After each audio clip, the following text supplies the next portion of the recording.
be now onwards conducting monthly meetings of Asian Cardio Oncology Society, and today is the first one. Also, I would like to inform that we are formally going to have a cardio oncology section in the society, in the SAJC journal, and that is also another exciting thing that has come up, which ACOS will be handling. And we are all looking forward to an Indian registry of cardiotoxicity in oncology, collaborating with various international networks. And our main aim is now to recruit more members and to increase the popularity of cardio oncology. So this is how we are, and as always, if there are any suggestions, if anybody wants to join the society, you're all welcome. And I would request now Dr. Indu Bansal, the chairman of our newsletter committee, to take over and give us some information about the exciting newsletter coming up and that we are going to release. Thank you. Good evening, everyone, and very, very warm greetings for the Happy New Year. And I hope everyone stays safe. So, now we all know that because the lifespan of cancer patients is increasing thanks to advances in medical radiation, oncology, as well as surgical oncology. So, more and more patients are living longer. But at the same time, we are seeing a lot number of patients who are living with cancer but dying because of cardiac toxicity.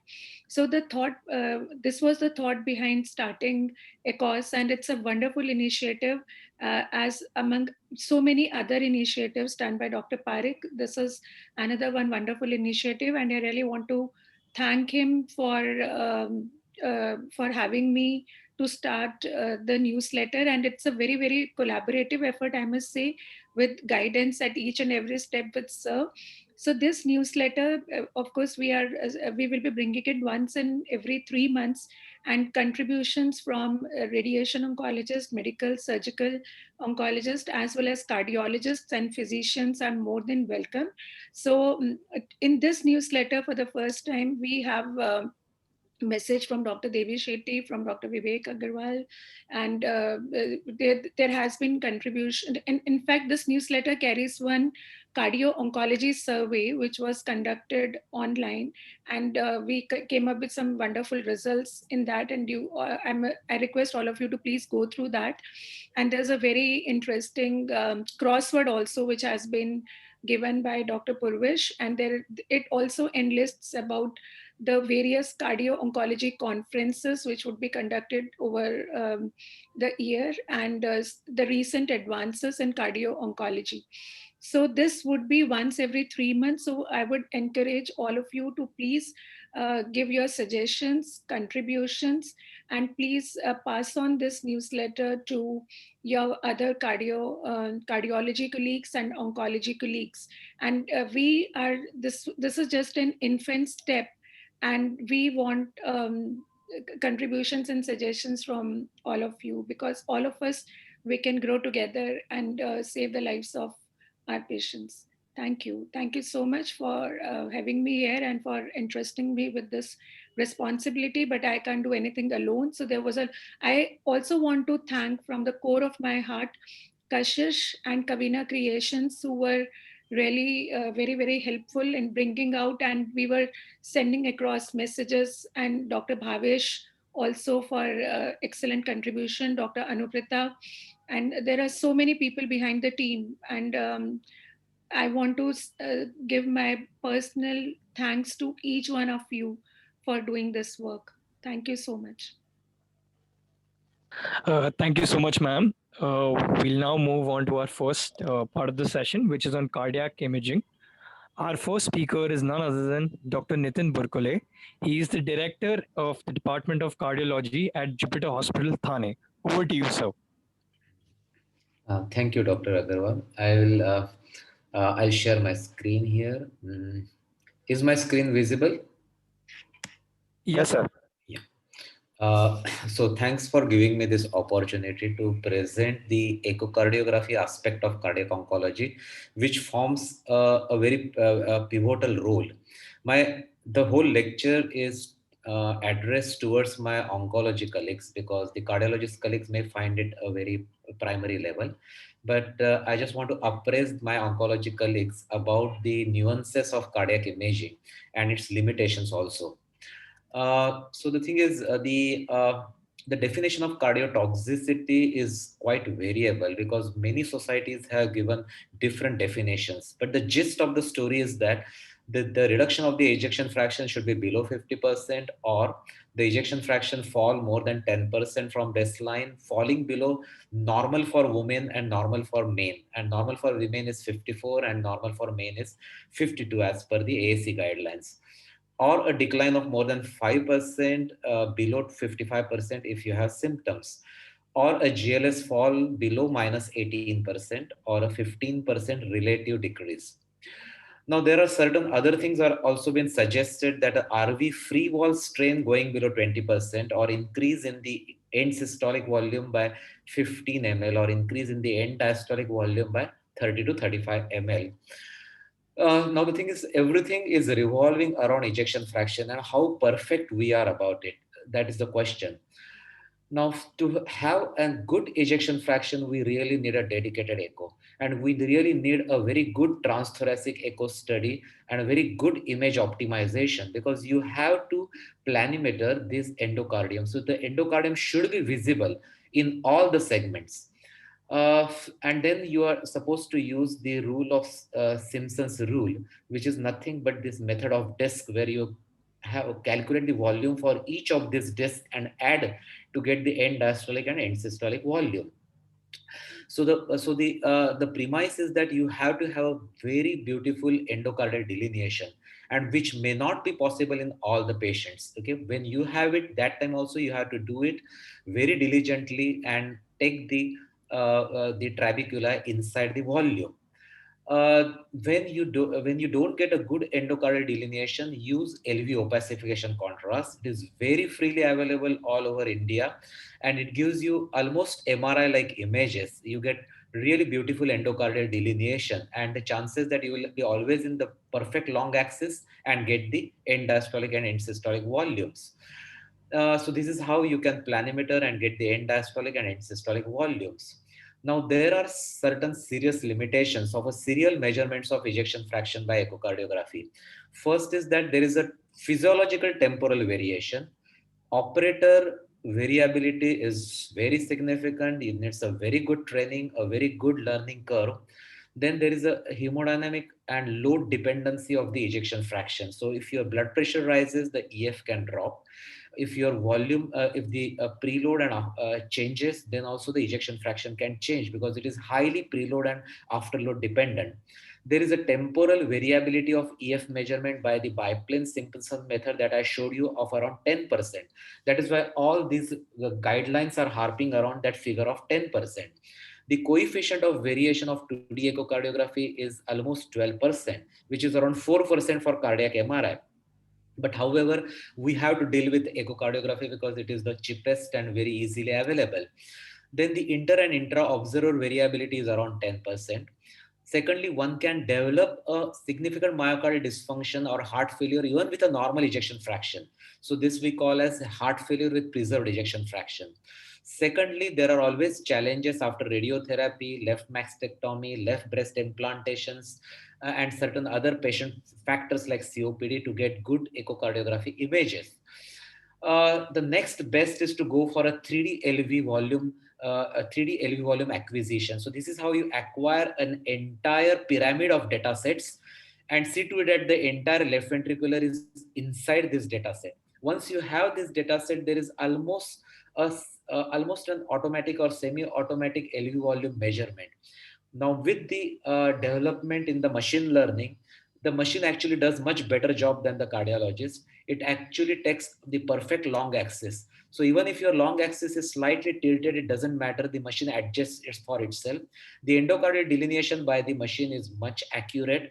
And then you get a certain balloon like this, and you get the end diastolic systole. And it is very fast, because you have one breath hold and you can get 4 or 5 bits and stitch them together to get one volume. The same thing is, so the thing is, the 3D data sets have got a lower inter-observer and intra-observer and test retest variability. It is almost fully automated in new machines. It is feasible in 88% of the patients at baseline in a study of breast cancers. But over the few months, as the either the radiation or the chemotherapy progresses, it is possible in 66% of the patients. So where you don't get a good 3D data set, you can fall back on your 2D images with LV opacification. And even that is suboptimal. I think MRI will come for the rescue.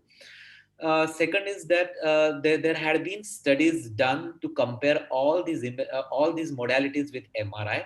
This is a very previous study by Dr. Marvik, who is currently leading this cardio-oncology trial called Sucker trial. And what has been shown that if you take MRI as a gold standard, the end diastolic volumes progressively are lesser by a contrast enhanced 3D followed by non-contrast 3D volume, then contrast enhanced 2D, and finally non-contrast 2D, that the volumes are systematically estimated at lower values. However, that doesn't make much change in the ejection fraction because you are systematically underestimating both end diastolic and end systolic volume. However, the 3D echo data set, especially with contrast enhancement, can go very close to cardiac MRI. Then comes the longitudinal strain. Now, this is a very mature technique in echocardiography, and it is now picked up on MRI also. And I'll tell you what it is. Now, it has been there around for almost last 12 to 15 years with speckle echocardiography. And what it is, the myocardial fibers are arranged in a helical fashion. So it is a right-handed helix in the subendocardium and a left-handed helix in the epicardium. The myocardial cube gets deformed both in the radial direction, in the circumferential direction, and in the longitudinal direction. Now, the best and the robust is the longitudinal deformation. That means from base to apex, from the myocardial annulus to apex. So if L is your new length and L0 is your initial length, then L minus L0 or delta L divided by the initial length is your strain. So strain is nothing but a percentage change in the apex to base length of the myocardium. So when you have got a contraction, it is a negative strain, and when you have got lengthening, you have got a positive strain. So this is how the strain images are seen parametrically. And what the machine does is actually it follows these speckles and sees their movement in that slice, and then calculates this vector and gives you the longitudinal shortening, which is called as global longitudinal strain. And for that, you need all the three images: the 4-chamber, 2-chamber, and the long axis. And then you can represent it in various ways. The focal change in the strain you can show by a graph for every segment over the time, and you can get the global longitudinal strain. So this is how the images look, and you can get a bull's eye plot for that with the apex here, the mid myocardium here, and the base here, and you get a GLS value which is normal here, which is 21%. So the one which is normal is shown as a red. The one which is less normal or less compression or less deformation will be taken as the different color schemes, and one which is lengthening will be shown by blue. So you can see this is an abnormal GLS in this patient of hypertrophic cardiomyopathy, and you can see that these are the areas where the strain is fine. Here the area where the strain is significantly reduced. So also you can get a radial direction strain, and you can also get a circumferential strain. And not only that, you can get all the twists and torsions of the left ventricular volume. So this is how is the strain. The same 3D data set can also show semi-quantitative measurement of the strain, so that it can reduce the workload, and the 3D GLS can match with the 2D GLS. The GLS actually tells you about the deformation characteristic, and it is almost like a late gadolinium enhancement for fibrosis in the myocardium. Like I'm showing you this particular GLS of a patient, and you can see this is the basal fibrosis, this is the mid-segment fibrosis, and apical fibrosis on gadolinium of the same patient. So there is less gadolinium at the apex, so you have got a better strain here. You had a worse gadolinium and fibrosis here, so you have got worse strain at the basal segment. You can use the same thing for RV deformation, and generally the strain is more than 20%. Remember, all the cardiotoxic agent actually act on both LV and RV and atria, and it acts from subendocardium to epicardium. So all the chambers of the heart can get affected. So you can look at the strain for even the left atrium also. You can look at the deformation of left atrium also. And there are two papers showing that even this left atrial strain deformation gets affected much before the LV strain. So this is how the left atrial deformation looks. And there are different measurements by which we get the reservoir strain, conduit strain. So the GLS is very robust. It decreases first much before the ejection fraction fall, and it predicts the future decrease in ejection fraction. It has got superior inter and intra-observer variability, less variability, and has got very significantly less test retest variability. So it is much reliable than ejection fraction, needs less learning curve. So also the left atrial strain can make a difference if we progress the science in that direction. So this is what is suggested by the European Society of Heart Failure, that when you are seeing an imaging a patient for imaging in cardio oncology, first look at the blood pressure, measure and mention that blood pressure on your report, then measure the GLS, then measure a 3D LV data set. If it is poorer, then go for the 2D LV data set, measure the LV volumes, and if you have got unsatisfactory imaging, go for cardiac MRI, and then combine it with the clinical features of heart failure and the biomarker data of troponins and the NT-proBNP. So this is a very interesting figure in the same document, that it's a collaboration and education between the cardiologist and oncologist, because each one of them knows only one piece of the puzzle. So cardiologists may tell you about the underlying heart disease, the coronary risk factors and baseline cardiac evaluation, while the oncologist knows about the tumor biology, about the patient, and also knows the choice of cancer treatment. And not only that, he knows all the molecules of the chemotherapeutic agents and their cardiac effects. So there has to be a corroboration and continuous education on both ways to look at the toxicity risk stratification. So there are certain clinical variables like age more than 65, having more than 2 CV risk factors, like these are the traditional CV risk factors. Then having underlying established cardiovascular disease like coronary artery disease, peripheral artery disease, cardiomyopathy, valvular heart disease. Or to start with, only you have got a reduced or low normal ejection fraction, or you had a previous chemotherapy exposure. This is one of the suggested algorithm for anthracycline surveillance protocol for low risk, medium risk, and high risk. These are the probes where you do the echo, and these are the test tubes where you do the biomarkers. So it is only for the high risk to conserve the resources. For the low risk, it is it is either at the beginning and at 1 year and an optional 4 chamber, but for optional at 4th cycle.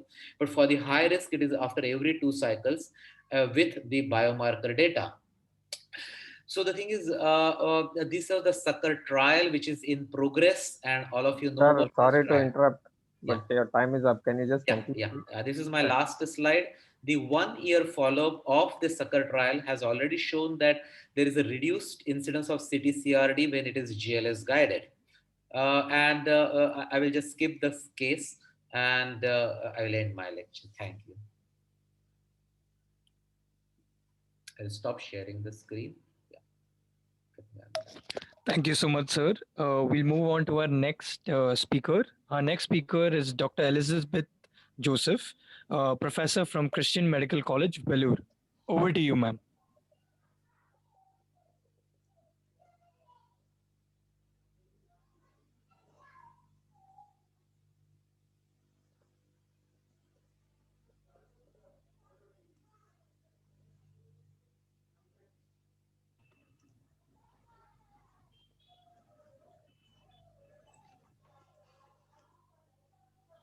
Hello, can you hear me? Yes, ma'am, we can hear you, ma'am.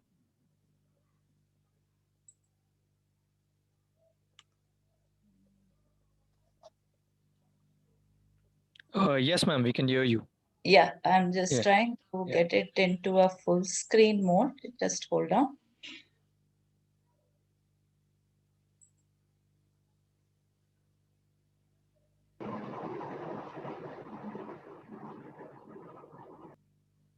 Okay, so I am in a screen share mode.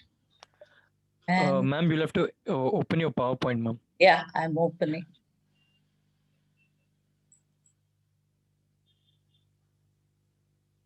Okay, can you see Yes, it? ma'am. You can. Yes, ma'am. You can just make it full screen. All right. Yes, ma'am. Mm. Can others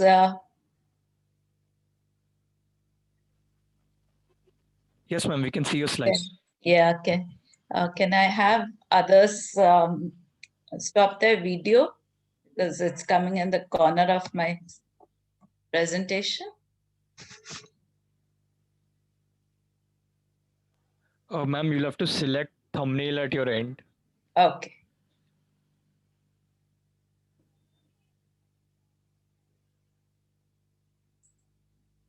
All right. Okay, so I'm going to take a session on advanced cardiac imaging and cardio oncology. And the scope of my talk will be this. That's advanced cardiac modalities are strain imaging and parametric mapping. Strain imaging can be done in various ways: span, bend, sync, feature tracking. And parametric mapping is what I'll be going into in a little detail.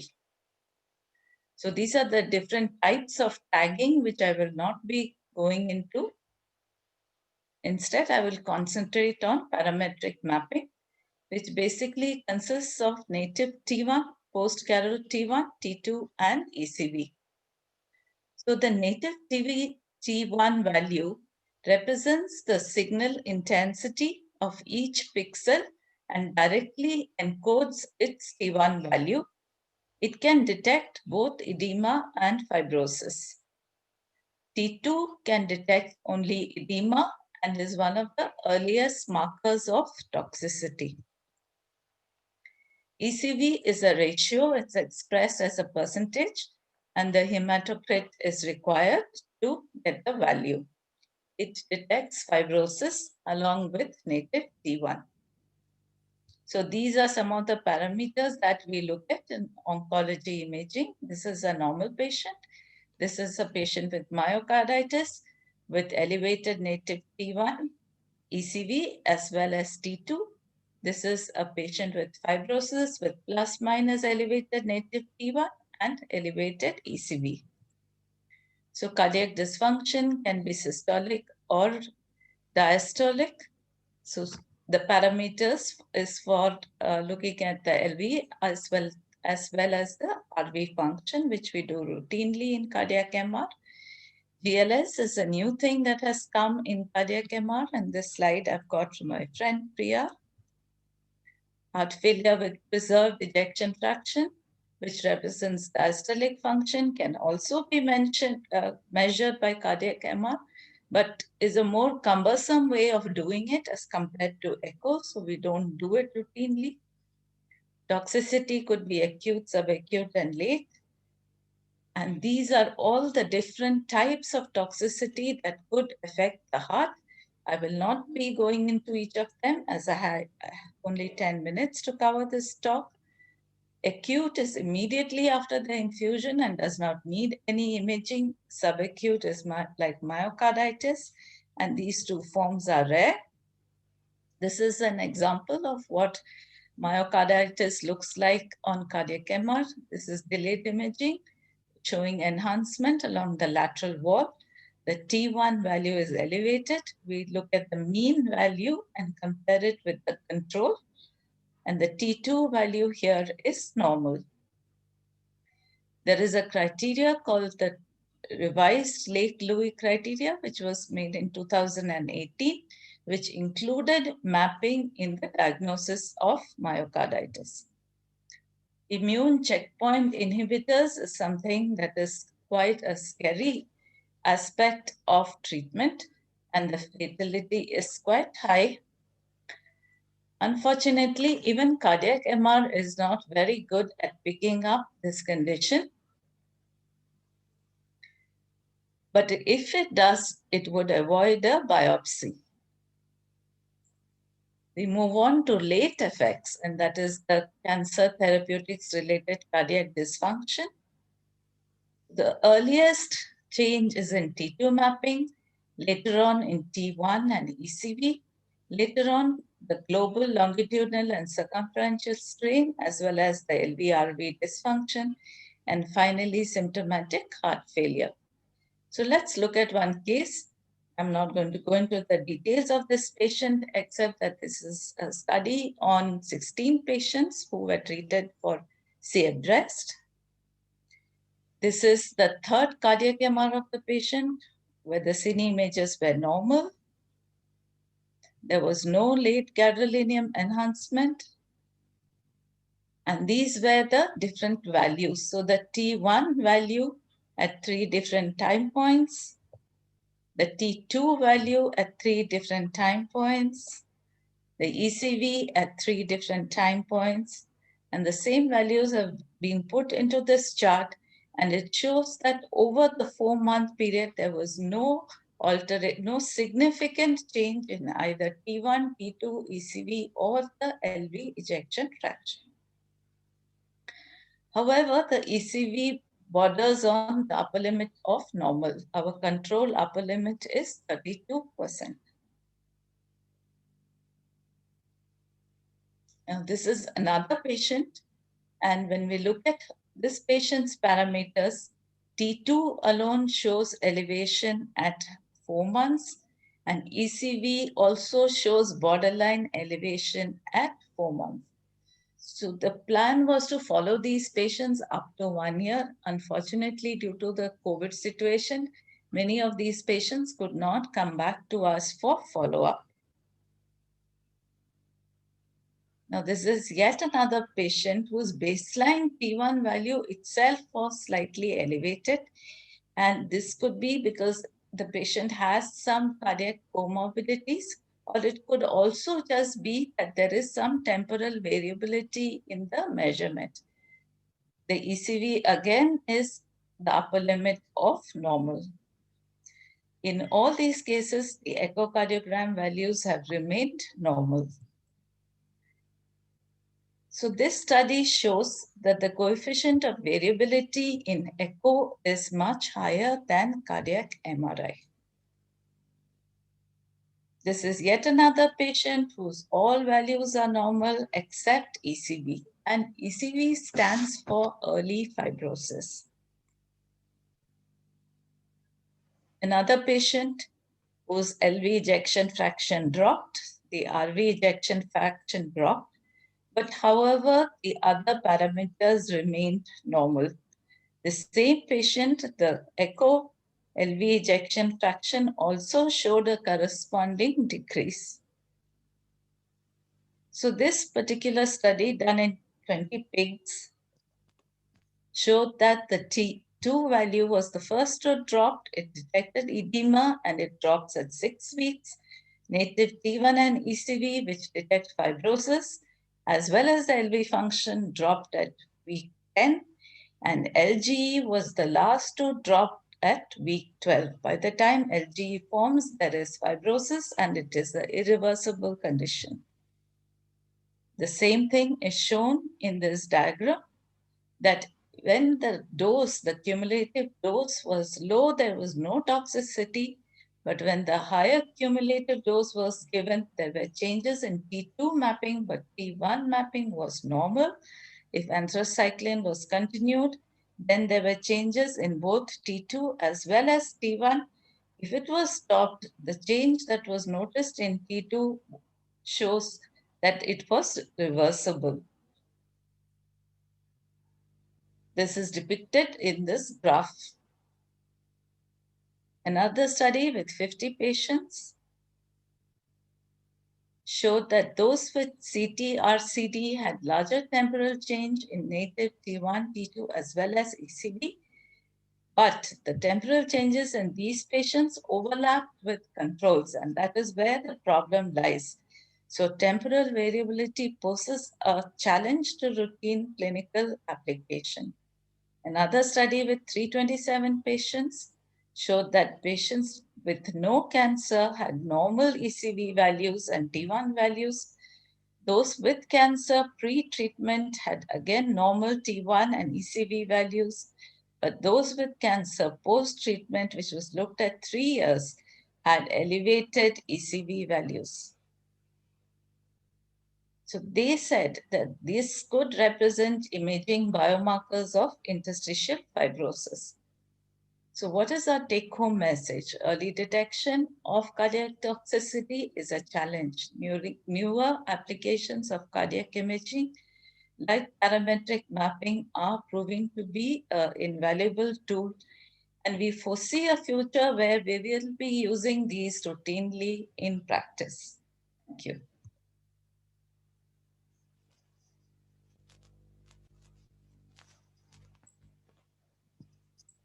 Thank you so much, ma'am. We'll now move on to the question and answers section.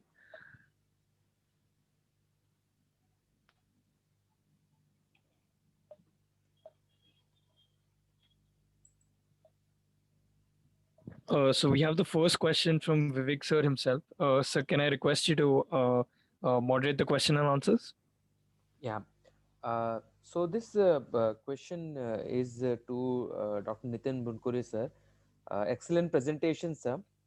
Sir, you mentioned that a good endocardial delineation is very important for measuring left ventricular ejection fraction. So, what may be the conditions where where there may not be a good endocardial delineation and an inaccurate ejection fraction estimation? Yeah, actually, it's a major problem with the ultrasound imaging is the endocardial delineation. So at least 10% of your echo lab patients will have a poor endocardial delineation, and there are multiple factors about it. One can be related to say a COPD kind of a chest, too much of fibrosis around the heart, and the in that case the ultrasound penetration is very poor, and that is why the resolution of the endocardium is very poor. But the thing is, most of these studies can be salvaged if you use the LV opacification contrast, because those are micro bubbles which give a lot of ultrasound backscatter, and you get a very beautiful left ventricular cavity opacification. Sir, you also mentioned in your presentation that there is an inter-observer variability of around 10%, and the coefficient of variability in a echocardiography is 12%.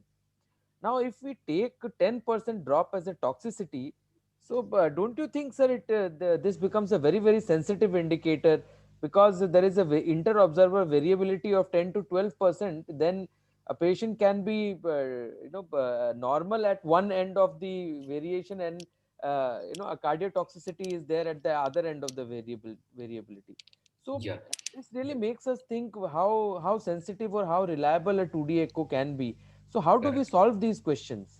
Yeah, so the only way to solve this is first is you have to have a very high quality and high quality echocardiography laboratory. The things should not be done just just like that or very cursorily. There should be an internal quality audit, a very good training of the sonographers and the cardiologists or doctors performing the echocardiography. There are certain set rules by which you take those left ventricular images and do the measurements.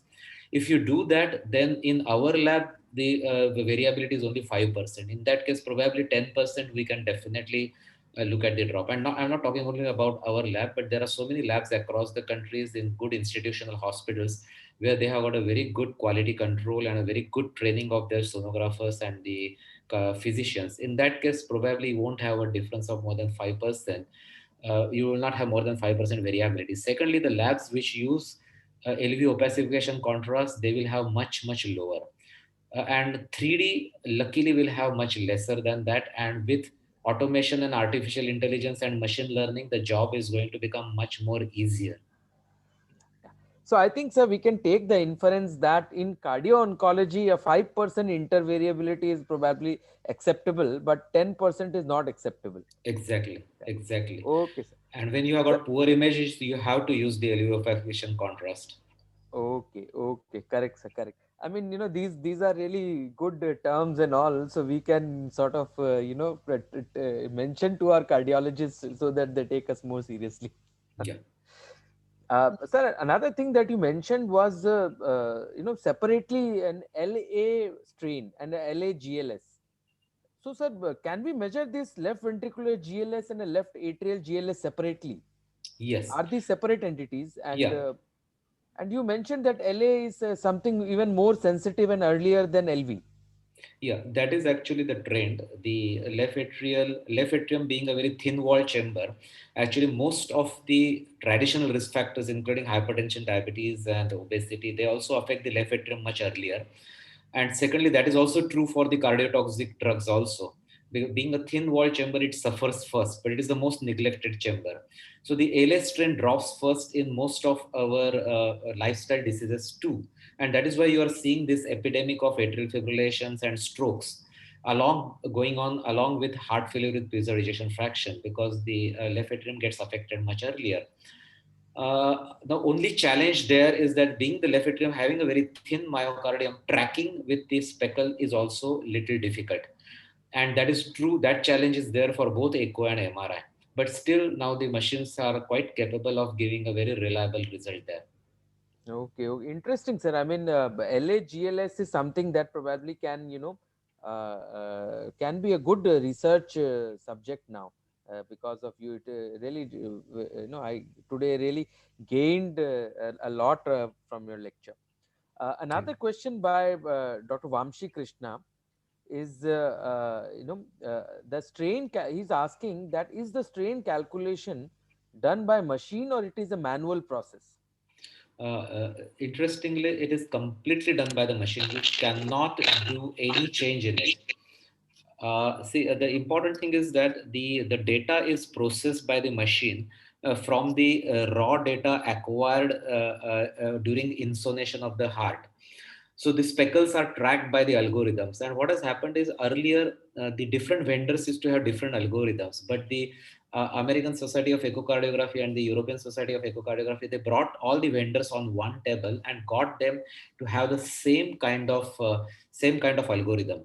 But still, I would advise is that whenever you have a strain value mentioned, one has to mention the machine on which it has been done, because the machine, the make, and the vendor all are very important, so that you have a consistency of the measurement of the GLS. So it is completely automatic. What the interface the cardiologist does is just it gives the myocardium which is to be measured. So it gives you the area of interest or the region of interest, that only we plot, and that also the machine actually automatically finds it out, but we just make little bit of adjustment here and there.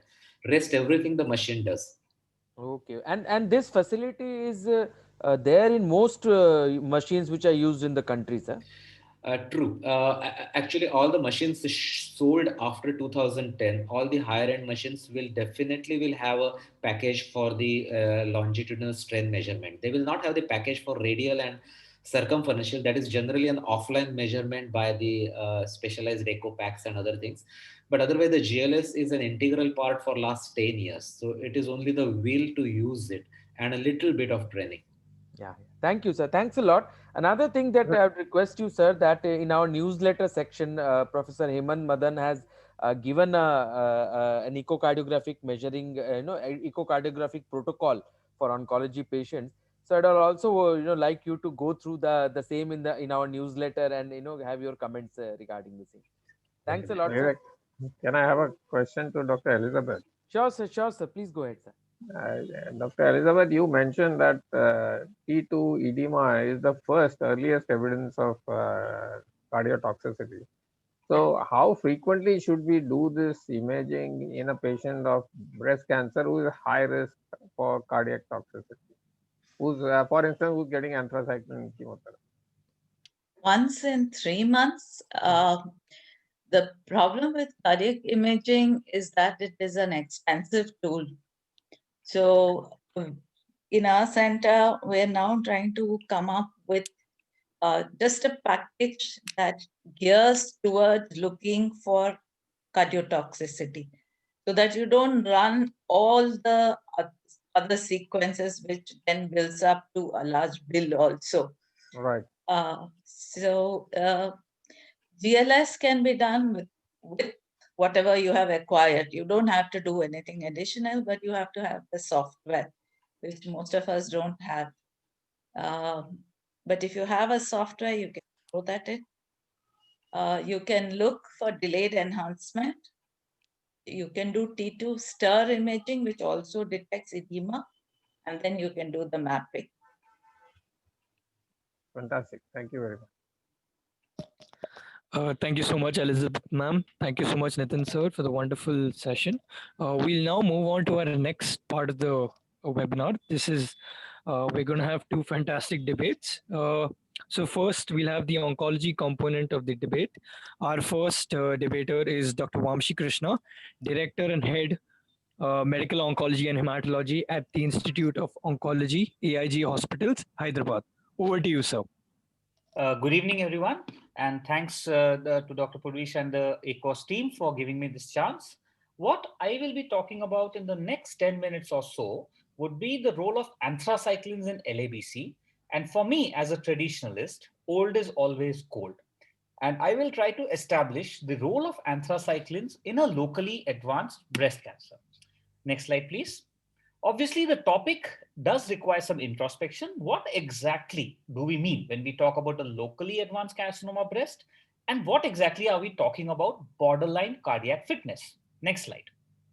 So this term of locally advanced is a bit of a heterogeneous definition.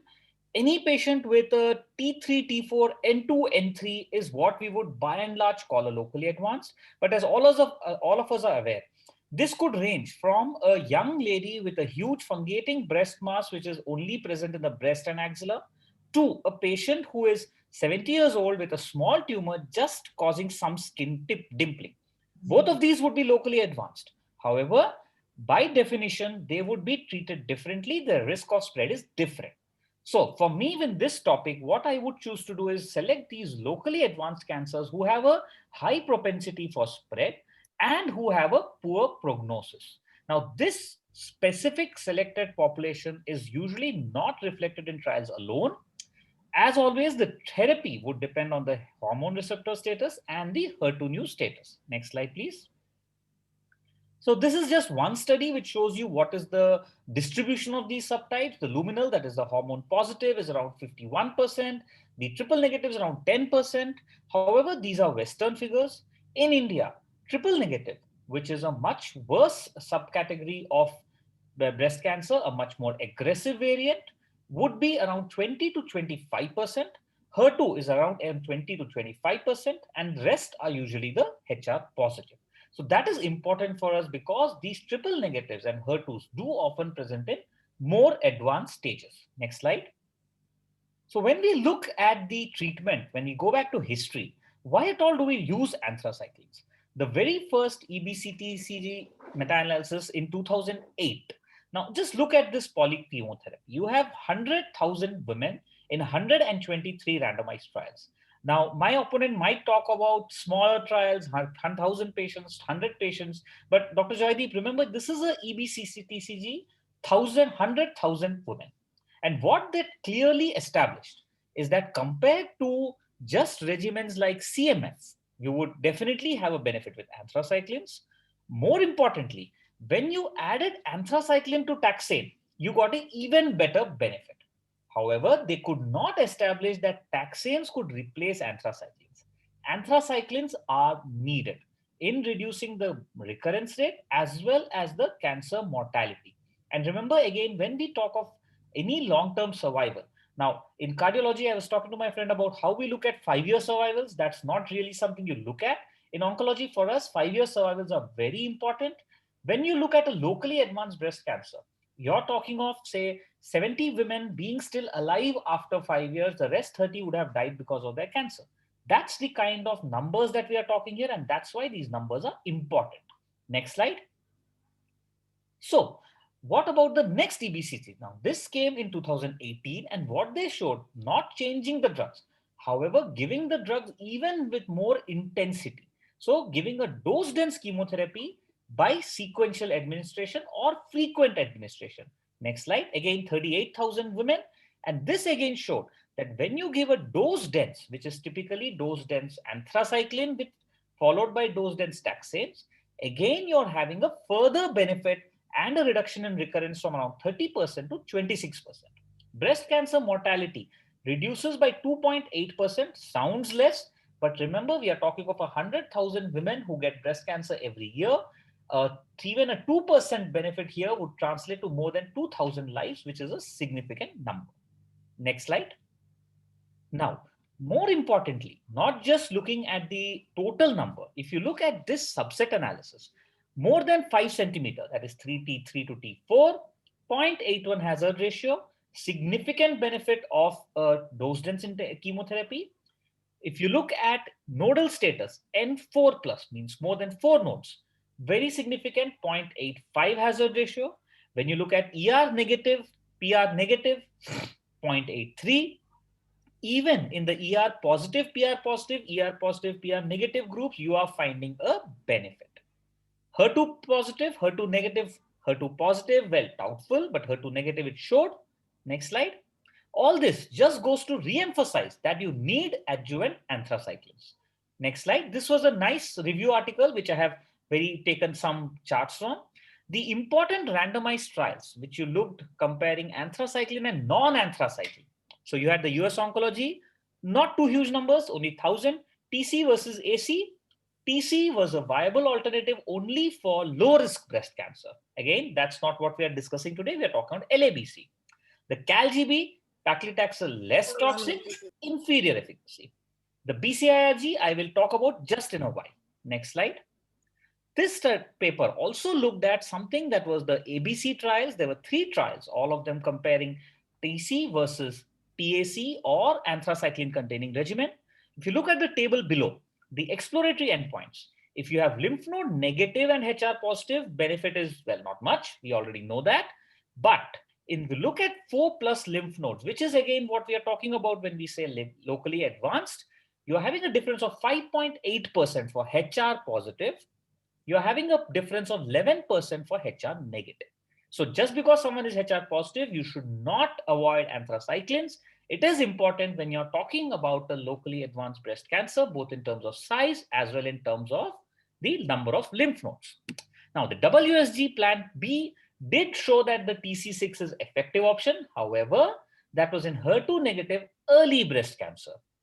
What about the MIND Act?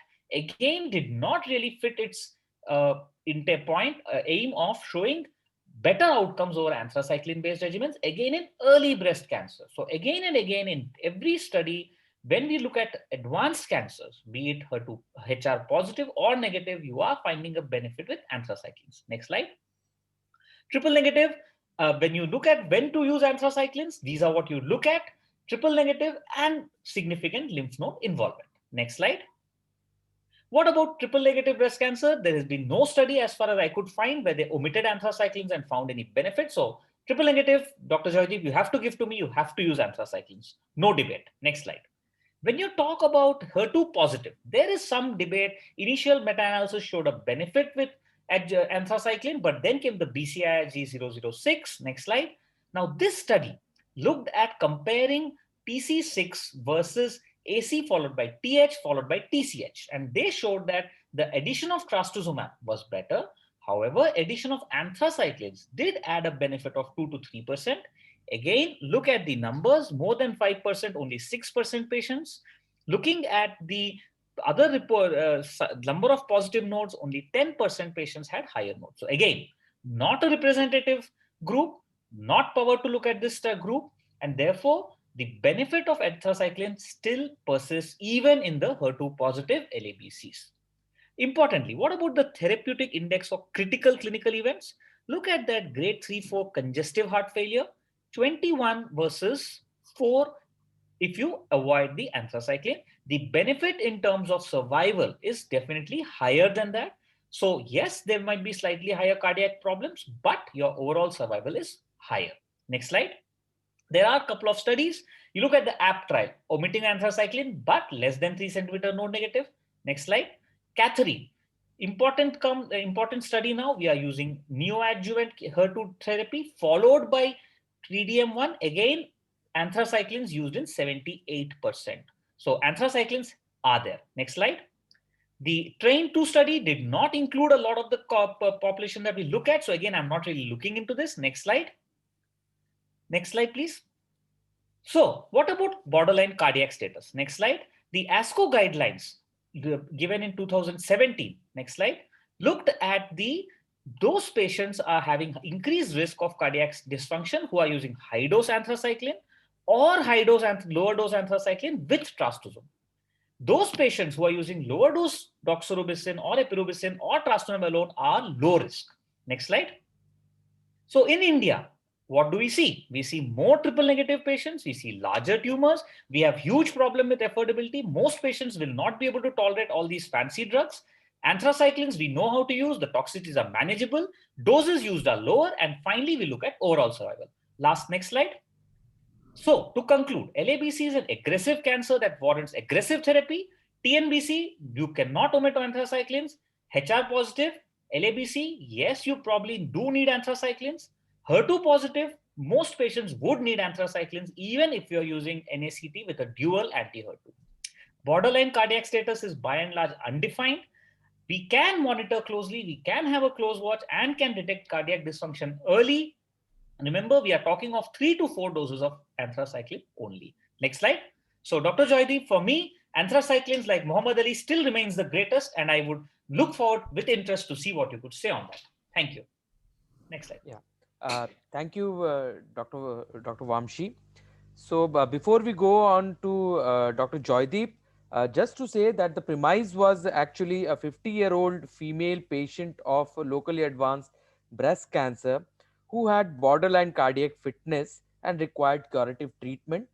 And in this, the motion was that anthracycline based chemotherapy is absolutely essential for achieving the best outcomes, and it's worth taking the risk. So, Dr. Vamshi just presented how he supports the motion and it's worth taking the risk. And let's see how Dr. Joydeep is going to, thrash him and speaking against the motion. Over to you, Dr. Joydeep. Yeah. Thank you, Dr. Vamshi, for the nice presentation. So, firstly, I would like to tell something. Firstly, he has said that old is gold. I will say old is not gold. What it actually is it is a sword. And it has been proven time and again in oncology that if you stick to the older regimens, you are actually going to do harm to the patient and not benefit from if you do not follow the latest guidelines. This is not a life lesson subject. This is evidence-based medicine. Okay, so coming to the evidence. So there was this MA5 trial which looked at CMF versus CEF, which is an anthracycline versus a non-anthracycline. This trial was designed at a time when there was no paclitaxel. It was found that CEF is better, fine. But this trial was in the prehistoric era. They did not use the newer regimens including the taxanes, and the trial was not powered for comparison of treatment regimens in the subgroups based on nodal or the hormonal status. Now coming to the NSABP B23 trial. So this was a trial where 2000 plus patients were randomized to CMF plus hormone, anthracycline plus placebo, anthracycline plus hormone. So basically the comparison was between chemo plus hormonal and also the comparison between whether the chemo is an anthracycline or a non-anthracycline, whether there is any difference. And there was no difference in the RFS, EFS or overall survival. And there was no significant difference between the CMF or the AC regimen, either less than or more than 50 years of age, which was a predetermined variable in this trial. So the conclusion was there was no difference in outcome whether we use an anthracycline or we don't use an anthracycline. So this till now I was talking of CMF, which is a primitive regimen. I agree that Dr. Vamshi will say that this is a primitive. Now I'll come to the latest regimens. Docetaxel. This is a famous trial where AC was compared with TC, anthracycline versus no anthracycline, anthracycline versus taxane, 7-year follow-up, 500 plus patients. The difference in disease-free survival between TC and AC was significant. So, not just anthracycline is useless, it is actually that if you give a regimen which contains taxanes, it's actually better. So, if we can add life to a patient by omitting one old drug and replacing it with a newer drug which has got a better result, so why not? Now again, there was again this major trial, CalGB 40101 study, which basically compared 4 versus 6 cycles of either anthracycline or paclitaxel. Now look at the curves carefully. So there were it was a 4-arm study, 4 cycles of AC, 6 cycles of AC, and 4 cycles of taxane, 6 cycles of taxane. So whatever you use, the curves are exactly overlapping on each other. So if I have similar results with a drug and avoiding anthracycline, why shouldn't I go for it? This is a meta-analysis which was again done on around 14,451 patients.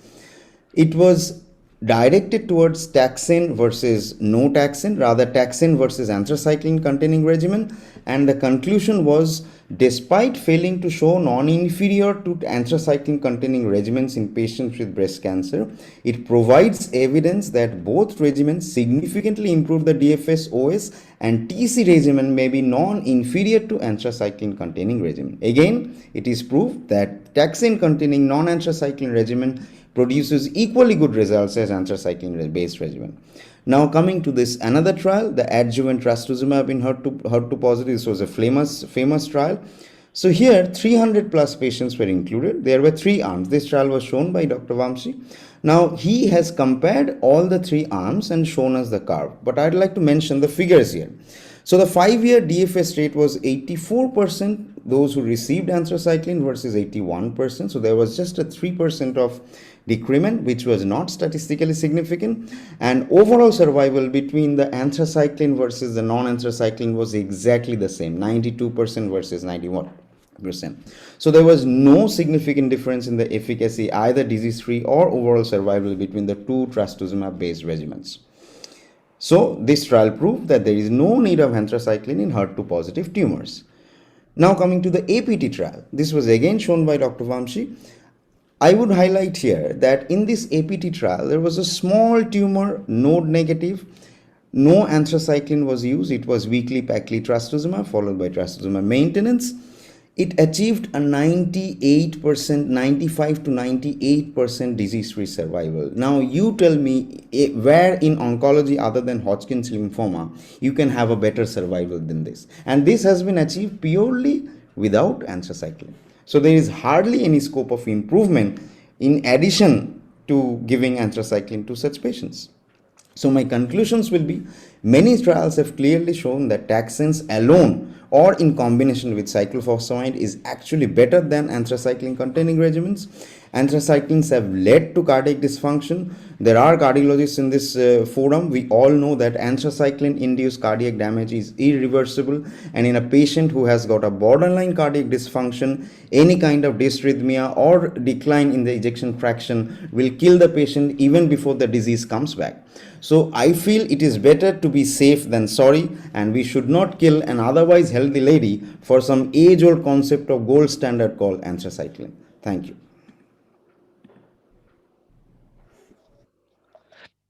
Thank you so much, sir. Now we'll move on to the cardiology component of the debate. The debate topic is GLS is mandatory for monitoring treatment of this patient.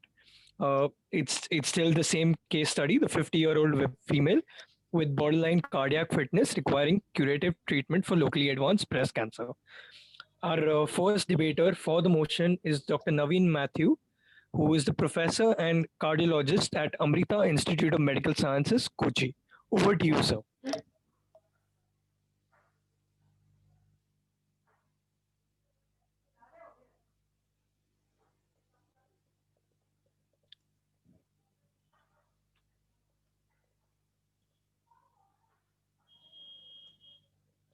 So you'll have to unmute your mic, sir. Yes. Thank you. Am I audible? Yes, sir, you're audible, sir. Thank you for this opportunity, and I also have learned quite a lot in this discussion. That wonderful that we also come out and learn something about the oncology part of the patients whom we do the echo. And regarding the echo and GLS, I think we had a wonderful presentation, and that clearly covered most of the aspect. Then if that is so good, then why not everybody is using it? But then it takes time to get used to the technology. say, compared to the LVEF and reduction of EF, which is a visual concept, even if the machine doesn't have to tell anything, you usually inspect and write, and it is going to be over in 2 minutes for experienced echocardiographer. He eyeballs and takes up in the echo. But compared to that, GLS, and something new has to be learned, where the machine is going to calculate and unless you take good pictures, the machine is going to give a haphazard value. And 1 or 2 patients, you get a haphazard value, you also get. That is the inertia with which this is not picking up. If you spend a little time and try to take up good quality images, this GLS is going, this is a technology, this is a concept that is going to be applied, as we heard from the MRI point of view. This is strain analysis for the LV dysfunction is going to stay. So we have to learn to use it. And as machines advance, and another problem, every big hospital will have 3-4 machines. And if first echo was done in one machine, the second echo done in another machine, the interpreter is going to be in a difficult situation. So that is the problem. Otherwise, for every patient, yes, getting a GLS for every patient, high-risk patient is worth spending some time. So why GLS versus to an eyeballing LVEF? So as we all are aware that this LV function monitoring in cardiac toxic patients is the key to ongoing success of the chemotherapeutic program. So it just aims to detect the cardiomyopathy quite early in the natural history. And compared to the commonly used LVEF, reduction in the LVEF, by the time the irreversible damage has happened, the patient may go into clinical heart failure also.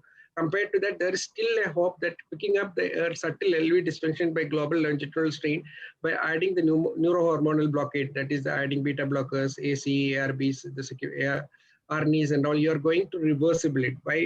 But we have heard about that MRI and by the time you detect all these toxicities, irreversible damage has done, then that doesn't make sense.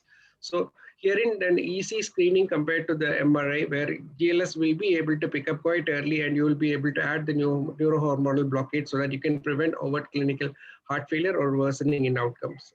So it's a good parameter of strain analysis compared to LVEF, and this is more reproducible and sensitive.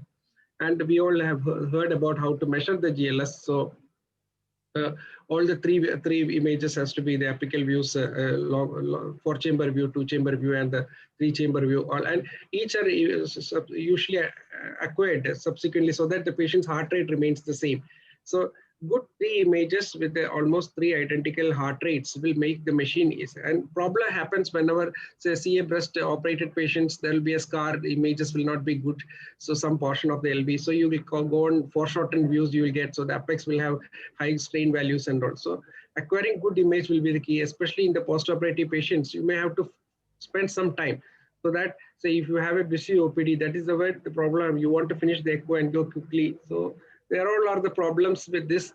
Otherwise, spending some time, quality, take 3 images, it is easily reproducible, and subsequent follow-up with the same machines will make sense. So getting the 3 images with almost 3, all the borders well defined and at almost identical heart rates at good frame rates, and then leave everything to the machine, it will calculate the strain. And you can always verify whether the machine has tracked it very well. So even as I heard from the talk by Dr. Nitin that all the other strains are practically gone, you concentrate only on the global longitudinal strain, which is easily reproducible. And we have data from one BMJ article was there where compared with the CMR LVEF and global longitudinal strain, only the CMR LVEF and global longitudinal strain has a good observer consistency. So what are the advantages? Uses standard grayscale images obtained from routine transthoracic echo. This is the main advantage. You don't have to spend too much of money, and almost all high-end machines will be having this facility. So routine transthoracic 3 images alone is needed, and a good signal to noise ratio, minimal angle dependence, ability to measure the strain in multiple LV segments from a single acquisition, high reproducibility, and automated post-processing software to minimize user inputs. So these are all the bigger advantages for a global longitudinal strain. So there are some data in favoring the use of global longitudinal strain in routine clinical practice. This is a little old data in the 2014 systematic analysis of around 450 patients treated with anthracyclines and trastuzumab. An early decrease in peak global longitudinal strain was the best predictor of subsequent decrease in LVEF and heart failure. And with this, the American and European societies recommended the use of global longitudinal strain before, during, and after chemotherapy in 2014. So it has been recommended even for the 6 years, but not routinely or widely practiced because of, as you told, about the different vendor machines creating confusion, and the echocardiographer and the cardiologist not getting used to these things, but spending some time. This is a technology that is going to be staying, because the whole you are going to detect on a visual estimation or even measured LVEF, you are going to find out after an irreversible damage has happened. Here the idea is all to pick up not just global longitudinal strain, whole the biomarkers, everything put together, but what we have to do is pick it up quite early, add the neurohormonal blockade so that you prevent irreversible damage. That is a key for clinical practice in from the cardiology side in the cardio-oncology.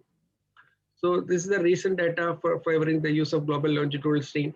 Before starting anthracycline-based chemotherapy has demonstrated superiority compared to LVEF with prediction for heart failure. Alone was independently associated with all-cause mortality. This was come from almost 2,000 patients of a meta-analysis of 21 studies. And as you heard about this ongoing study, the Sucker trial, which basically 2 arms having, one is global longitudinal strain guided, one is the LVEF guided. So when can we start the neurohormonal blockade? So early interim results of 1 year has been presented in the ESC 2020. The decrease demonstrated a decreased incidence of cardiotoxicity with GLS guided arm compared to the standard LVEF arm, suggesting that GLS was an effective marker for identifying subclinical cardiotoxicity that responds to beta blocker and ACE inhibitor. This is the key, because we want to pick up something that can be modified rather than clearly documenting as LVEF has reduced. That by the time all our measures may not be wrong. So this summary will be, this GLS is a easy tool. Only thing that initial say, so for long it has been there but has not picked up widely because of these patients, but these are going to be sorted out, and we may see more utilize of this. This will help in improving the risk prediction and stratification and potential to guide cardioprotective therapy in patients receiving potentially cardiotoxic therapies. So the cardiologist will also have more confidence in telling the oncologist to say, you go ahead with this, I don't feel much problem. And this is a rough guide where how can we proceed will be echo assessment during and after cardiotherapy. If EF is more than 60%, you accept and proceed with normal systolic function. If it is less than 50%, obviously you can label it as less systolic function. And those borderline values between 50 to 60, you go for GLS measurements, spend some time, and more than minus 18 degrees preserved LV function. And between 16 to 18 is borderline, and less than 16 is subclinical LV dysfunction. So this can be, so that you don't, because there will be big centers, a lot of patients will be there in big centers. So this is one way where you can optimally utilize the global longitudinal strain. So that is it from my side. Thank you so much, sir. Now we have our speaker, our debater against the motion is Dr. Deepak Padmanabhan, cardiologist and electrophysiologist at the Narayan Institute of Cardiac Sciences, Bangalore. Over to you, sir.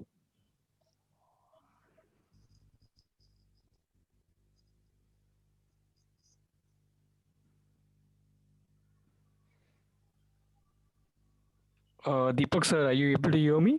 Yeah. Just give me 1 sec. I'm a little bit of a klutz when it comes to a little bit of technology. And you'll see during the course of my talk that I don't trust technology purely all by myself. That is not to say that I'm a Luddite. I like to work with technology, but I also like to work with technology when it is feasible. So here is my point against the particular topic that Dr. Matthew has so nicely elaborated. LAS really a strain. The objectives for this talk are to review the need for early diagnosis as far as cardiomyopathy is concerned. What is the role of imaging in these patients? Review the pitfalls of strain imaging. Guesstimate what role it should play in patient management, and then provide potential alternatives. So it's very clear that if you get cardiomyopathy with doxorubicin therapy or anthracycline therapy or any kind of oncological malignancies, in this very elegant paper at NEJM, you died faster. In fact, the 2-year mortality is close to 60%. So what you want to do is A, not start drugs in patients who have these problems, or B, diagnose them as soon as possible so that you can either minimize the effect of it or at least start medications to be able to manage or modulate the effects of it.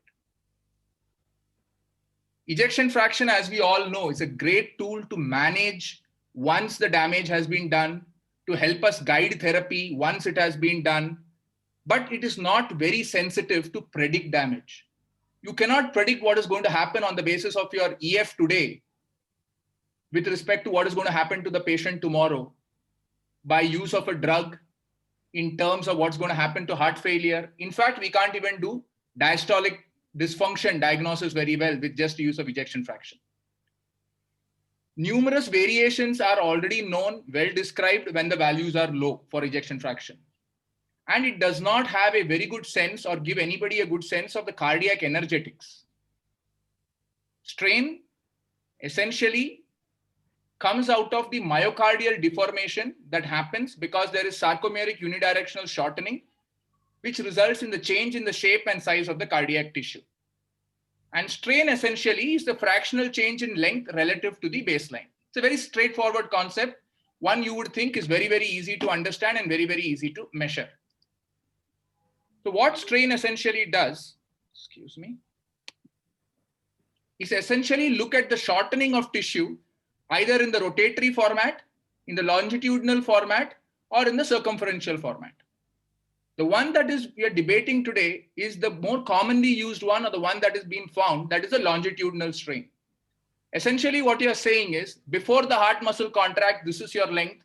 After the heart muscle contracts, this is your length. What is the percentage change in length? That is strain. If it was a physical principle, probably you would have had a lot of stuff going ahead for it. But you've got to remember that the heart pumps blood, and the three-dimensional motion of the heart is not very easily trackable using current scanners. Currently, we use either speckle tracking or tissue Doppler tracking to be able to do this. Tissue Doppler, for obvious reasons, was found to be inferior to speckle tracking, where the speckle tracking dependency of image quality was very high, whereas the tissue Doppler was low. But tissue Doppler in turn said that, oh, I depend on the angle of the incidence, so that's my that's my drawback. Vendor variability also was very high with speckle tracking as compared to tissue Doppler imaging. Time to analyze data is higher with tissue Doppler imaging as compared to speckle tracking. The 3D acquisition and the rotational mechanics analysis is possible with speckle tracking, but not so with tissue Doppler tracking. So we thought speckle tracking derived strain was amazing. That is the best strain to analyze. That is what we'll use to analyze it. But wait, this can also happen.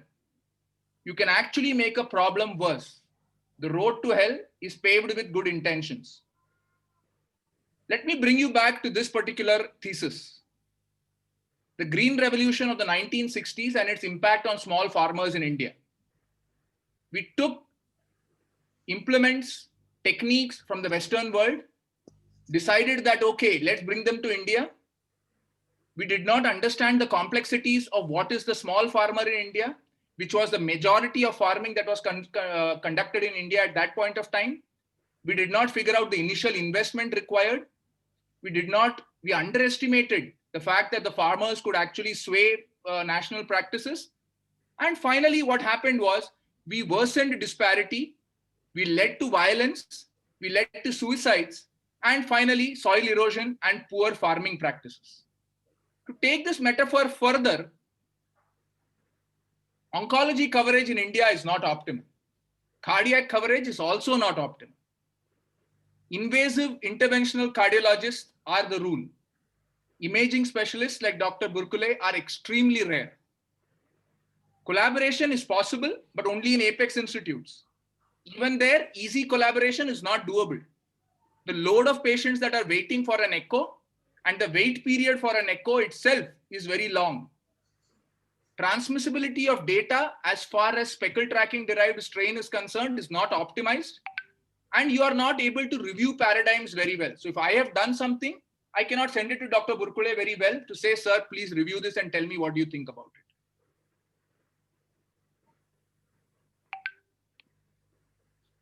What are the technology deliberations? Assuming that we have the best echocardiographers in the world sitting all over the country, are there any problems with the technology itself? The technology was first described in 2004, clinically applied in 2005, and had to have guideline committees in both the American Society as well as the European Society to intervene using computer simulations, clinical trials to tell you, okay, this is what it needs to be. In comparison with ejection fraction, which is a more relied upon measure, which has got unquestionable prognostic value in terms of what will happen to the patient once the EF is low, which has been evaluated in clinical trials and is well set in the management of patients, not only among cardiologists, but also about physicians.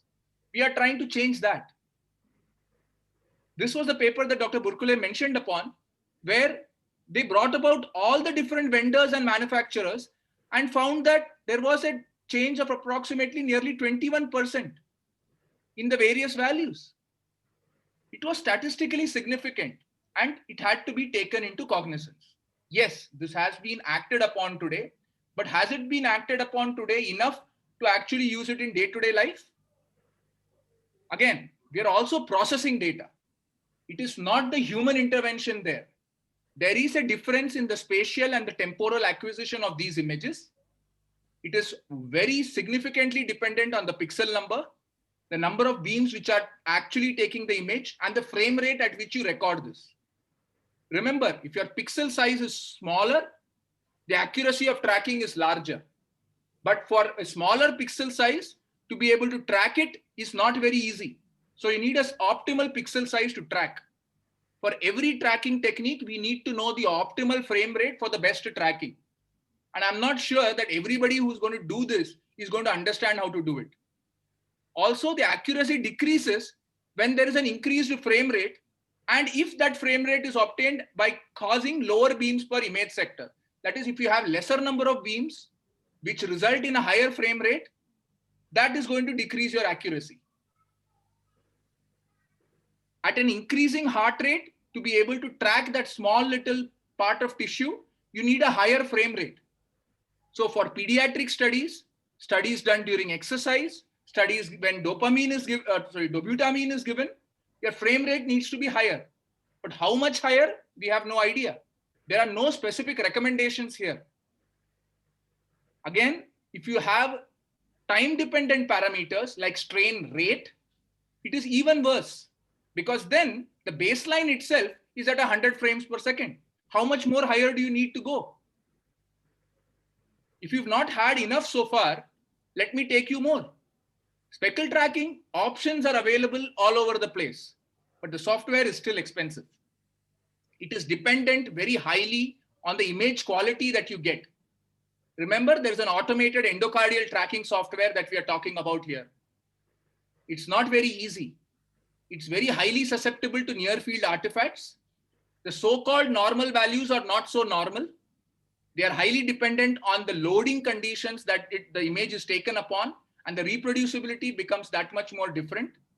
And it definitely requires training and expertise. There are disparities with age and gender. Some studies say that there is no disparity. Some studies say that there is disparity. So the levels of normalcy, depending upon the age of patients, are not very fixed. Longitudinal follow-up, that is what we want to do, especially with the point of view of cardio-oncology. The follow-up needs to be on the same machine. Dr. Burkule had that extremely important point where he says, look, you need to tell us which machine it was recorded on. Remember, there is software recording it. So if the software upgrades, are those values the same? And what we cannot rule out is the effect of aging. As you age, the change in strain, is it because of age or is it because of the medication? There is a lacunae in the clinical utility. Normal exam report values, if you start reporting GLS on your normal exams too, you will neglect the structural cues. A classic example is diastolic dysfunction. It is more an energetics thing. It's not a Doppler-based thing. Today, most echoes, they contain diastolic dysfunction, stage 1, stage 2, stage 3. without actually being able to rule out or rule in diastolic dysfunction very well. It's become a measurement-based diagnosis rather than a physiological diagnosis. Strain also carries with it the risk of detecting subclinical myocardial dysfunction in patients. We need to be wary of the same. There may be statistical significance, but is there clinical significance is something that is not known. So potentially you could avoid using therapy in the management of patients who would have otherwise benefited. And finally, the data for abnormal is not very clearly delineated. So we need to be very careful. In my personal opinion, I think among all these biases that we have, strain suffers from an anchoring bias. It suffers from a confirmation bias. It suffers from a pro-innovation bias, a recency bias, and a zero-risk bias at the very least. Is it ready for prime time? My opinion would be no. At this point of time, it's predominantly a research application. You need to standardize for age, race, gender, and activity. You need to figure out values between the general population versus a population that is ill. It is sensitive to the amount of time you need to take to interpret it properly. It is dependent on the expertise of the lab. And there's nothing worse than a poor strain, GLS strain report. Considering what's there in the country today with the respect to who's doing these kind of echoes, I would be very, very careful to have very good operators performing this rather than make it a common thing. So for me, it's not ready for prime time. In summary, I find strain to be a neat party trick. It indicates physiology most definitely, and that's what makes it so exciting, but it needs investigation. In India, given our demographics, it may cause spurious results. It needs standardization. There may be need for revalidation of reports. We need to better train and inform our cardiologists to understand what strain imaging is, what are the limitations, and how it needs to be used in clinical practice. And it most definitely needs to come out of the ivory towers that I populate. Alternatively, I would not say that it's all doom and gloom. Alternatives for prediction of myocardial dysfunction should be considered. And there is some data to suggest that this is possible today. So as strain evolves over a period of time, these alternatives should also be considered. Thank you for your hearing. Thank you so much, sir. I now request Dr. Sheila Shawant, Professor and Head of Department of General Medicine, Tata Memorial Center, Mumbai, and also the Chairperson of the Scientific Committee of the Asian Cardio-Oncology Society, to please give the remarks on the debates. Over to you, ma'am. Yeah. So at the outset, I would like to thank Dr. Purvish Parekh and Dr. Vivek Agarwala for having chosen this topic. These speakers have done a really excellent job. It was a major learning as regards the treatment part of it, because we are not the experts on that. Basically, as a physician at Tata Hospital and taking care of the cardiac evaluation and management of patients with the cardiotoxicity over a period of time, when we get patients with borderline LV function, the decision is finally taken by the oncologist as to what is the treatment to be given, and the monitoring part is with us. Both the cardiologists have done a wonderful job. I mean, all the nuances have been brought out so well, especially regarding the few comments which Dr. Matthews made regarding what is the practical situation. Agree, GLS is a good tool. But practically, what are we doing? Most centers will be doing LV ejection fraction, which is easy, repeatable. It has its limitations, but it is more applicable and more in our Indian setting, it is done mostly. Plus, as he mentioned, eyeballing is a thing. Like we have most of the many centers must be giving LVF by eyeballing. LV Simpsons will give you a more objective evaluation. Now, that is more useful in research settings. Whenever we talk about taking decisions on the basis of falling EF, that is where we realize, like, if you have a Simpsons value, then then it makes sense. You have either more than 10% fall. That would be more applicable if you're doing LV by Simpsons in all patients, but that may not be the practical solution. And in most centers, I believe that eyeballing is what is done. So we go by LVEF drop less than 50%. Okay. Now, other issues is, as you rightly pointed out, the inertia of picking up GLS. Now, why did GLS come up? If we go by the history of anthracycline cardiotoxicity, earlier it was considered that it is because of cumulative doses can cause cardiotoxicity, and it is irreversible. But as the studies came up, we have seen that the cardiotoxicity can occur even at a lower cumulative dose. Also, there are some data, especially by Daniela Cardinal et al., where they have shown that if you pick it up early, then probably it can be reversible in some percentage of patients. And that is why this has driven the research to identify ways in which we can sort of have the LV dysfunction detected at a subclinical level, where the LVF is still normal. Because we have research showing that, in fact, we have research not confirmed showing, but towards proving that probably in those patients, if they're given cardioprotection, we can prevent future cardiotoxicity.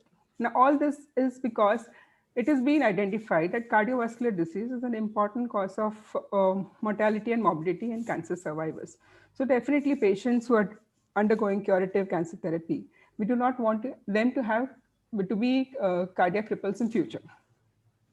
But coming back to the point of GLS, as it has been rightly pointed out, all these technical nuances were very, very well brought out by Dr. Padmanabhan.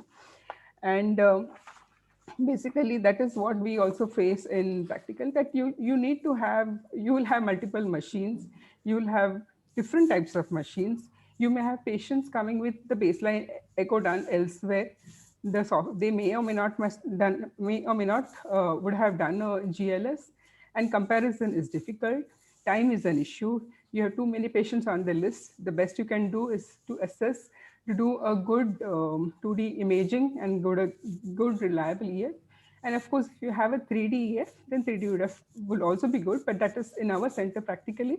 We do not do so much of 3DF. I would say it is still in the research phase, the GLS. Again, as rightly pointed out by Dr. Padmanabhan, what we see is GLS, we will pick up that there is a drop in GLS, but yet we need more robust data to say that if you pick up GLS, which has dropped, and the EF is normal, and if you start cardioprotection, whether this is going to prevent LV dysfunction in future. Also, in which patients are we going to do GLS? Definitely, you cannot do it in all patients. It is not resource intensive. It is not, I mean, you have to consider costs, number of visits, and you will be treating patients. Suppose, as he rightly mentioned, if you do not assist GLS properly, and you end up giving patients cardioprotective treatment, these cardioprotective treatment is not like, they have their own side effects. Patient will be feeling fatigue, there could be hypotension. These are definitely things we do not want when the patient is undergoing chemotherapy, an added problem to their already added problem. Plus, these cancer chemotherapy patients, frequently they will have vomiting, the differences in loading conditions that will affect the GLS. How do we take a GLS as the value and, sort of taking decisions on that? But LVF, over a period of time, it is time tested, robust. Most of the clinical decisions, all the stopping or withholding rules are, so at present, are decided by the LVF. But definitely there is this research is being done. Hopefully, as it matures, we have better and better technical expertise, more reliability. We have machines giving GLS in lesser time at a more cost-effective rate. Also, there are some studies which are showing that if you combine GLS with biomarkers, suppose you have a normal GLS maintained all through and you have biomarkers which are also normal, then apparently they are going to give you a good negative predictive value. So this will probably help us in identifying patients in whom you would not do further cardiac monitoring. That would probably be a cost-effective measure. As regards patients with the borderline cardiac fitness, now one of the issues is, suppose your patient has, say, hypertension, diabetes. It would very well be that patient will have an abnormal baseline GLS. What do we do? So it is a good measure, but we still need more data. And currently for, I think I would go by LVF, primarily 2DF is what is practically been done in most centers. 3DF, if it can be done, great. And patients whom you cannot assess LVF properly, then apparently then CMR should be access to before taking a decision of not giving or taking a major decision. Because if you do not have a good window, then 2D, 3DF may not be reliable. And in that case, as we all know, CMR is the gold standard. But CMR is a modality which you cannot use in day-to-day practice for screening for obvious reasons. So that is most of the points I think we have covered. Yeah. Thank you. Thank you so much, ma'am. I will now request our honorary secretary to please moderate the question and answers for the debate. Over to you, sir. I think so. I think there aren't any pertinent questions. There were a few questions I think we have handled in the chat box, and probably for the interest of the time, I think let us go ahead with the next thing. I think we have a very good debate session, and there aren't any much pertinent questions. Sure, sir. We'll move on to the next part. I now request Dr. Purish Parekh, Group Oncology Director, Academic at Shelby Cancer and Research Institutes, and also the President of the Asian Cardio-Oncology Society, to please give an update on the joint Asian Cardio-Oncology Society session during the 15th SARC Federation of Oncologists Conference. Over to you, sir. Thank you very much, ACOS, for giving this opportunity. It's a proud privilege to be a part of this new organization that is already doing so much good, thanks to stalwarts like Vivek and Indu. My job is to share with you the good news that the 15th SARC Federation of Oncology is being conducted on 23rd and 24th January. It's a virtual meeting, and it involves 8 countries in the South Asia, which are part of SARC. ACOS has been given the honor of having a joint symposium at that, and I think this is a reflection of what ACOS has been able to achieve as its reputation in the short period of 2 to 3 months that we have been in existence. I think this is a great beginning, and we will definitely want to take this forward as we interact and work with other societies to have regular joint ACOS sessions at their places. So if anybody who has an interest and who is aware of any conference, please negotiate on our behalf to have that also included. And we'll also make sure that we have at least 1 or 2 such programs every month or every other month. With this brief introduction, I would now like to reintroduce Dr. Vivek Agarwala. He is the senior medical oncologist at NH Hospital in Kolkata. He has been very passionate about cardio-oncology, and he with Hisham have been the driving force behind the ACOS that we have seen today. I think he spends at least 1 hour every day, discussing, debating, trying to figure out how we should move forward. And I'm really proud that he has put together an international team on both sides of the Atlantic as well as from Far East. So Vivek, over to you for the concluding section. Yeah, thanks a lot, sir, for all those kind words. Perhaps, if I could have managed an hour daily, I could have done so much more, sir. But let's say I have got the indication for you, and probably I need to, increase more time. Sir wants me to spend at least 1 hour. So I'll look at that in the future, sir. And great words from you, sir. I thanks a lot. And whatever we have achieved have been possible without the great support and inspiration, and the regular support by you, as well as the team from Kavina Creations, as well as other senior members in the ACOS who are there in the scientific committee and the managing committee. So I thank all of you. Our aim is to have more members, so I would request all of you at your own level to find out interesting individuals and hope that more members join. And our aim is that more cardio oncology clinics open up in India, so that we can have some formal cardio oncology discussion. And in the same line, we at Narayana Super Speciality Hospital, with our oncologist Dr. Munna Das, are starting cardio oncology clinic.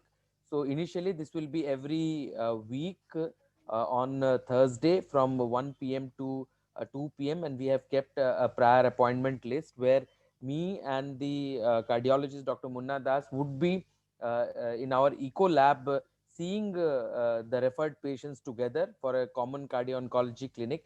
And I think this is the way to go. We already have specific cardio oncology clinics running in TMH at Amrita, as well as in Apollo Chennai.